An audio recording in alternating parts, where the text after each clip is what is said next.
demander à Gilles Carcassès de venir au pupitre.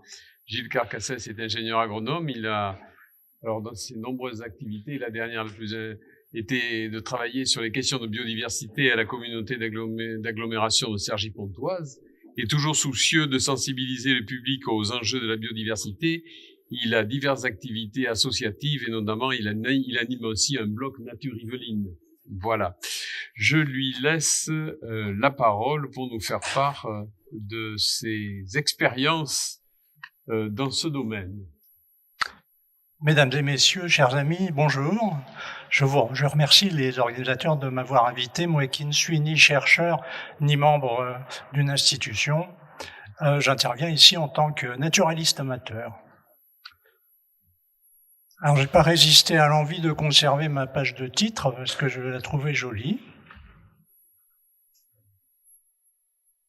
Je vais commencer par vous conter une histoire, celle de ma rencontre avec les abeilles de mon voisin. Un nouveau voisin s'est installé dans ma rue. Alors, il a installé une ruche collective que vous voyez là, à l'allemande. C'est du solide. Alors, qui dit abeille qui dit apiculteur dit abeille, qui dit abeille dit pollinisation. Là, j'ai eu un flash, une de ces intuitions fulgurantes qu'ont parfois les ingénieurs horticoles. À moi, les beaux légumes, je vais faire un potager. Aussitôt dit, aussitôt fait, je crée dans mon jardin une ZPPAUP, une zone protégée des poules à usage de potager, et je sème des courgettes. Mes courgettes poussent, et j'attends les abeilles de pied ferme. Les abeilles sont venues. Elles ont bu toute l'eau de mes poules. Alors les pauvrettes en ont été toutes chagrinées. Donc j'ai créé un deuxième abreuvoir pour mes poules, aussi sec, si j'ose dire. Il s'est transformé en deuxième abreuvoir à abeilles.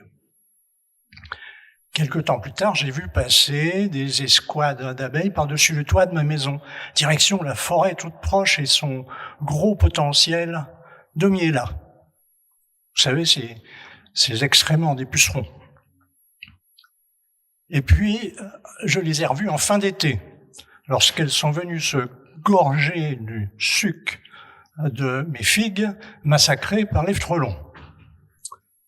Les mêmes abeilles, au printemps, récoltent le miel, le pollen des saules, qu'on prétend anémogames, donc c'est un drôle de métier, pollinisateur de plantes anémogames, mais on va y revenir.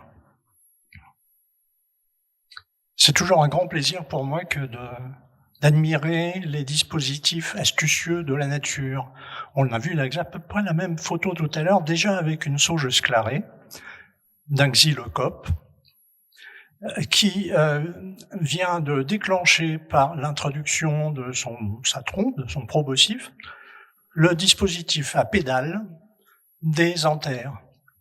Elle bascule brutalement et frappe la tête et le dos du xylocope, l'éclaboussant de grains de pollen. Lorsqu'il va s'approcher d'une autre fleur, en approchant, il va féconder le pistil qu'on voit dépasser derrière. Mais parfois, l'intelligence vient au xylocope. Quoi de plus astucieux et de plus naturel que d'aller directement à la ressource en faisant une effraction sur le côté, exactement à l'endroit où se trouve le nectar. Suffit de donner un bon coup de proboscis et crac, on perce la corolle, on perce le tube et on aspire. Et à ce moment-là, on n'a pas pollinisé, on n'a pas fait le job. C'est quand même un dispositif assez étonnant. Alors moi j'ai cherché dans des prairies calcaires, il y a des sauges des prés. Donc j'ai regardé si je pouvais observer ça. Alors oui, j'en ai trouvé, j'ai suivi des bourdons, et certains bourdons, mais pas tous, avaient cette propension à faire des effractions. Alors j'ai cherché après, c'est les fleurs des sauges, c'est un réflexe naturaliste, curieux de tout, voyons si je vois des traces d'effraction. Alors il y en avait, sur certains pieds, toutes les fleurs, et toujours à gauche. Pourquoi le bourdon frappe à gauche ? Peut-être un futur prix de thèse. Si quelqu'un donne un financement pour ce genre d'études, ce qui n'est pas certain. J'en arrive à la deuxième partie de mon intervention sur les hôtels à insectes. Est-ce une bonne idée? Alors, cet hôtel à insectes, pour moi, il a beaucoup de sens. Il a beaucoup de sens parce que on voit cette pancarte jaune sur le pignon en haut à droite, qui est une épitaphe.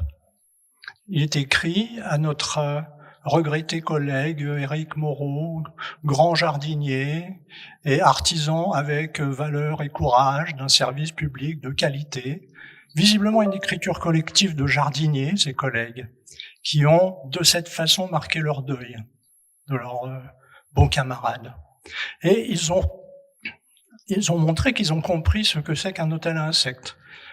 Pourquoi? Parce qu'ils ont ajouté tout un tas d'étiquettes qui renseignent sur la vie des insectes. Pour moi, un hôtel à insectes n'a pas vraiment d'autre intérêt que la pédagogie qu'on peut en faire. À ce propos, je peux vous raconter une anecdote de membres de jury des villes fleuries. Je ne vous parle pas du prestigieux jury national, mais de jury régional, Île-de-France. Je visite un jour une commune moyenne et j'interpelle le maire en cours de visite en disant « Mais monsieur le maire, comment se fait-il que vos espaces verts soient aussi maltraités sur le plan de l'environnement et du maintien de la biodiversité? Je ne vois que des bâches, je ne vois que des pelouses tendues jusqu'à ce qu'on voit la terre, et je ne vois que des arbres taillés en cubes, tellement taillés que plus jamais aucune fleur n'apparaît sur les branches. Est-ce que les abeilles ont besoin, est-ce que la biodiversité a besoin de ce type de paysage? Alors le maire me dit vous allez me parler de cette fauche différenciée, de ces techniques de gestion restaurative. Mais mon brave monsieur, les électeurs n'en veulent pas. Nous avons des plaintes tous les jours. Certains attrapent des tiques, d'autres font des allergies au pollen. Et puis esthétiquement, ça leur brûle les yeux, toutes ces grandes herbes. Alors, nous avons pris la décision, mon conseil municipal et moi, de prendre le taureau par les cornes et nous avons mis un hôtel à insectes pour chaque rond-point. Donc un rond-point, comme chacun le sait, c'est un endroit interdit au public. Donc je vois mal la vertu pédagogique de ce genre de décision. Voilà ce qu'il fallait en dire. Si vous faites un hôtel à insectes, vous pourrez observer ça. C'est un squatter. Un squatter intéressant.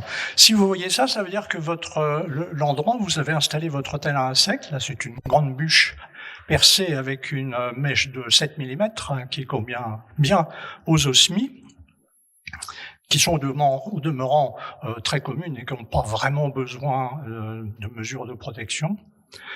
Donc si vous voyez cette touffe de foin, ça veut dire que vous avez du foin. Ça veut dire que vous avez des grandes herbes. Le responsable, c'est lui, c'est l'Isodontie du Mexique. C'est une petite guêpe qui nous est arrivée il n'y a pas très longtemps du Mexique et qui ne ramasse pas de pollen pour ses progénitures. Elle fait des nids dans des trous qu'elle remplit de sauterelles, qu'elle paralyse, puis elle pond un œuf sur une sauterelle paralysée, puis un autre, etc. Et elle finit par boucher avec une touffe de foin. Alors, ceci étant, cette sauterelle, elle participe quand même à la pollinisation, notamment des astéracées, des apiacées. Elle est ici sur une astrance.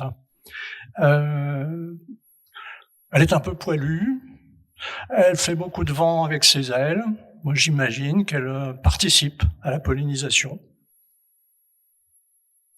Alors, les détracteurs, les esprits chagrins disent que les hôtels à insectes pourraient favoriser la venue des parasites qui viennent nuire aux locataires.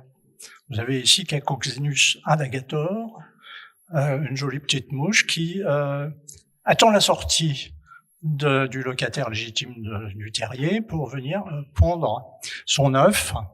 Et puis la petite larve va manger les réserves, va voir la larve de l'abeille.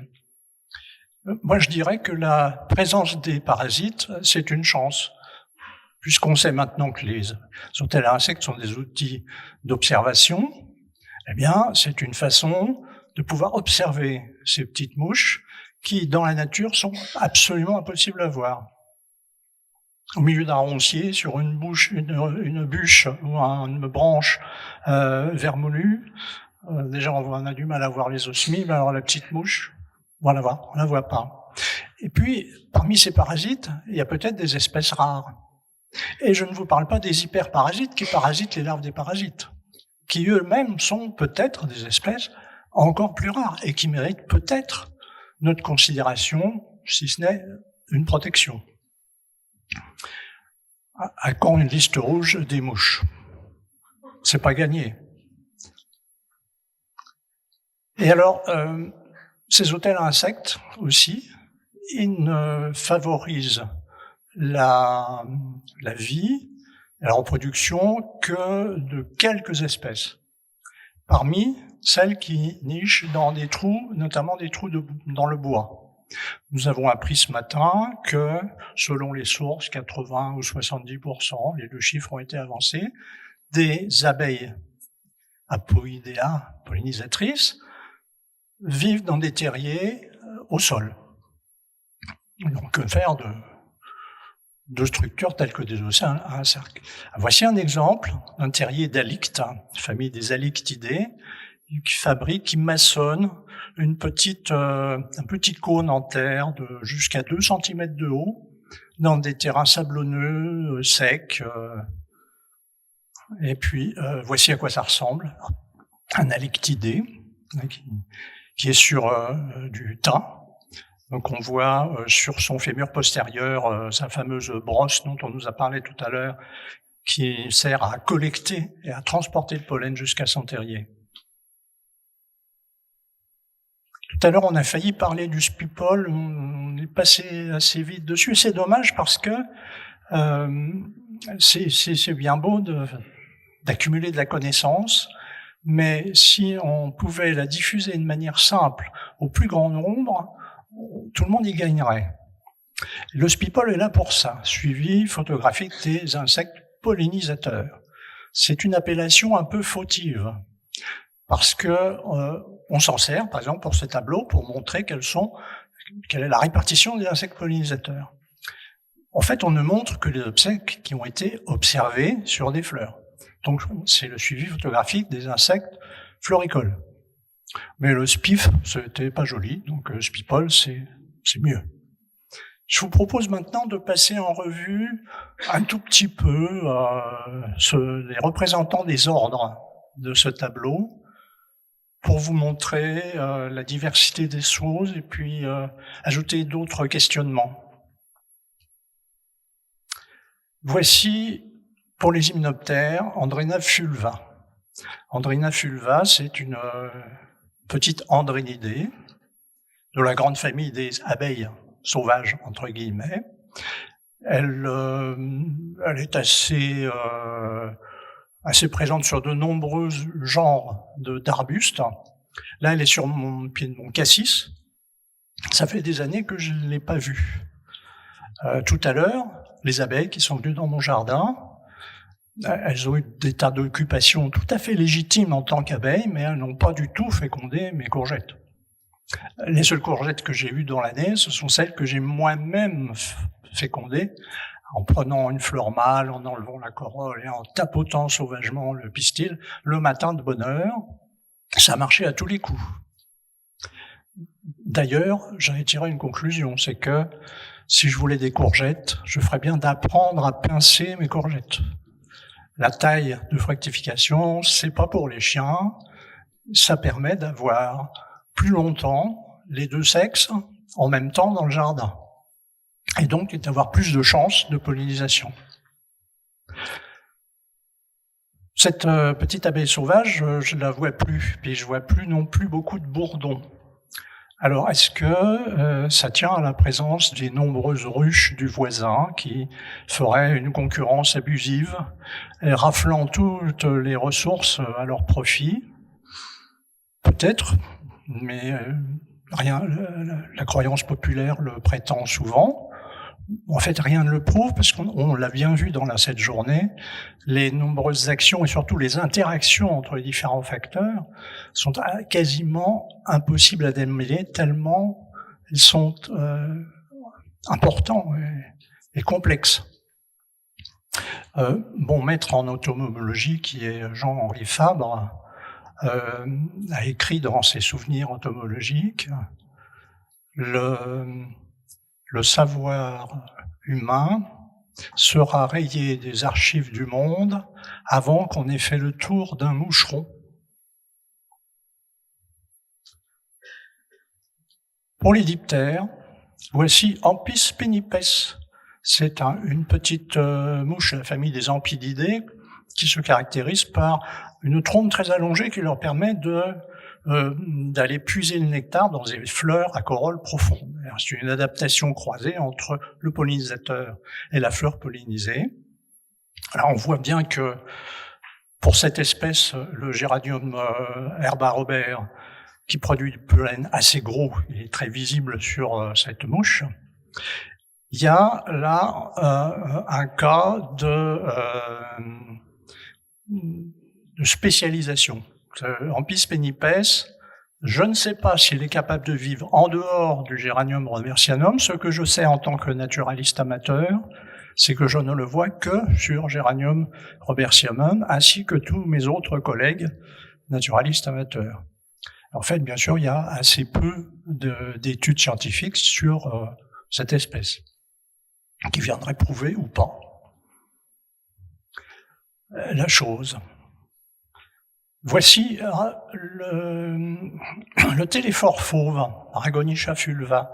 C'est le cantharidé, le coléoptère cantharidé, qui est dont l'existence a été effleurée dans le dernier sujet comme potentiel pollinisateur des vergers de châtaigniers. Les chercheurs ont prouvé que le châtaignier, qui était prétendu aménogame, est en fait pollinisé par des insectes, puisqu'ils ont mis les cages de protection anti-insectes et ils ont mesuré une différence très importante sur le poids de châtaignes récoltées. J'ai donc cherché Aragonicha fulva en lisière de forêt, par chez moi, où il y a de nombreux châtaigniers. Il y en avait un ou deux qui avaient des branches suffisamment basses pour que je tire dessus et que je fasse quelques photos. J'ai trouvé un autre cantharidé, Cantharis livida, mais pas Aragonicha fulva. Qu'est-ce qui se passe? L'étude en verger, eh bien, il y a beaucoup d'herbes, il y a de la prairie en dessous. Aragonicha fulva est une espèce archi-présente, notamment sur les carottes sauvages, par exemple, sur les apiacées, et donc elle migrait périodiquement sur les noyers. Et ma cantharidae à moi, elle est sur... c'est une forestière, en fait. Mais c'est quand même une cantharidée, donc c'est intéressant. Et puis je me suis dit, il faut aller vérifier au cœur de la forêt. Mais là, il n'y a pas de branches basses accessibles. Et puis alors installer un échafaudage dans la forêt, c'est pas facile. Le radeau des cimes, c'est hors de proportion. Donc là encore, peut-être un futur prix de thèse, s'il y a une étude qui se lance sur mais qui pollinise donc les châtaigniers dans la canopée? Mais c'est peut-être autre chose, peut-être les chauves-souris, les pangolins, les ratons laveurs, on ne sait pas. Pour les papillons, je peux vous parler de l'aurore de la cardamine. Les mâles, que vous voyez là, émergent en premier, au mois d'avril. Ils sont très jolis, ils sont très appréciés du public, parce qu'ils sont colorés. Ils viennent sur les cardamines, qui est une petite plante qui pousse dans les prairies humides, et il y en a de moins en moins des prairies humides. Lorsque les femelles émergent à leur tour, les mâles, qui sont aux aguets, les accostent et les accompagnent vers les plantes hautes. Les femelles fécondées plantent pondent un œuf unique sur un bouton floral. Et ensuite, il va pondre sur d'autres fleurs. En même temps, elle pose une goutte d'un signal chimique qui indique aux autres femelles que c'est pas la peine de venir pondre ici, il y a déjà un œuf. La petite chenille mange les fleurs, elle va dévorer aussi le haut de la plante, elle va ingérer les produits piquants, c'est une plante de la famille des moutardes, qui vont être une arme de dissuasion contre les oiseaux qui voudraient venir les manger. Et puis, au mois de juin, la petite chenille quitte sa prairie, elle va sur des arbustes en bordure de la prairie pour se nymphoser. Moralité, si vous avez une prairie à cardamine, eh ben, il faut pas tondre entre début avril pour avoir les fleurs de cardamine jusqu'à fin juin pour ne pas tondre les chenilles. Et puis la nuit, il se passe aussi plein de choses. Alors il y a quelques études qui commencent. Là, vous avez le pyrale du houblon qui est en train de féconder une clématite sauvage. Il se passe beaucoup de choses. Difficile à décrire, parce que dès que vous allumez votre lampe torche pour voir ce qui se passe, vous perturbez les conditions de l'expérience. Alors, il y a quelques études qui commencent, et on se pose bien la question de savoir si la pollution lumineuse a des effets sur la pollinisation des plantes qui fleurissent la nuit. On l'a dit, on l'a vu tout à l'heure, toutes ces plantes qui exhalent leur parfum à la nuit tombée. J'ai vu une étude paraître sur une de nos orchidées sauvages françaises et 2 espèces de noctuelles, par exemple, mais c'est très fragmentaire comme connaissance. Alors on parle des punaises aussi, parce que dans le tableau, de temps en temps, on voit des punaises. Donc voici un gendarme, Pyrochoris apteris, et il va descendre le long de ce pédoncule pour aller planter son rostre dans les fruits des tilleuls. Les tilleuls qui viennent d'être intégrés dans les malvacées. Et les gendarmes le savaient depuis longtemps, eux qui plantent avec un entrain égal leur rostre dans les fruits des mauves et dans les fruits des tilleuls. Je ne sais pas si tout le monde voit le pollinisateur.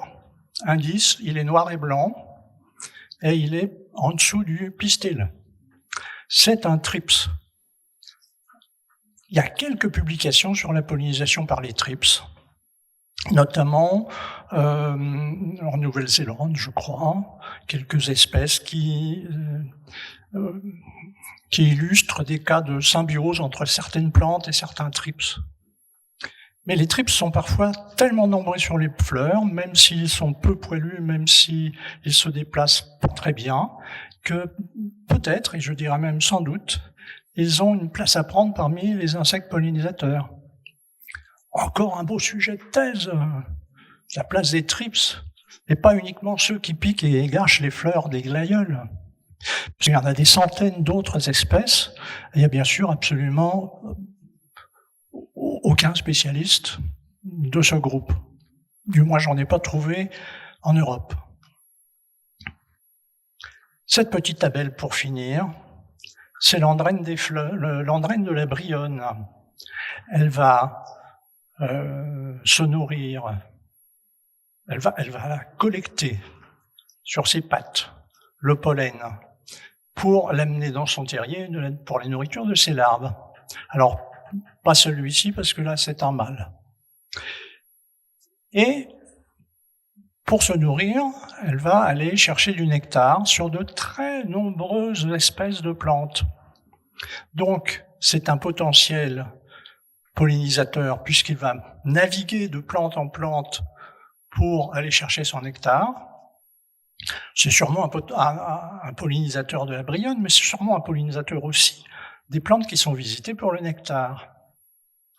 Et donc, je voudrais vous inciter à avoir une pensée pour l'andrène des fleurs dans vos actes d'aménagement ou de gestion ou d'études.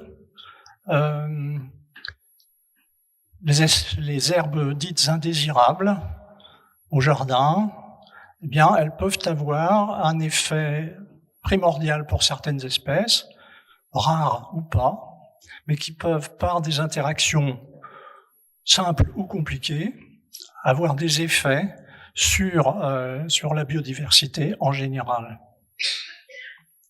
Et puis, pour cette dernière vue, je vous montre un clairon. C'est un coléoptère. Il est abondamment poilu. Je pense que ce qu'on voit sur ses poils, ce sont des grains de pollen. Il est donc en train de polliniser une ronce. Mais ces larves parasitent des abeilles. Que voulez-vous? Personne n'est parfait.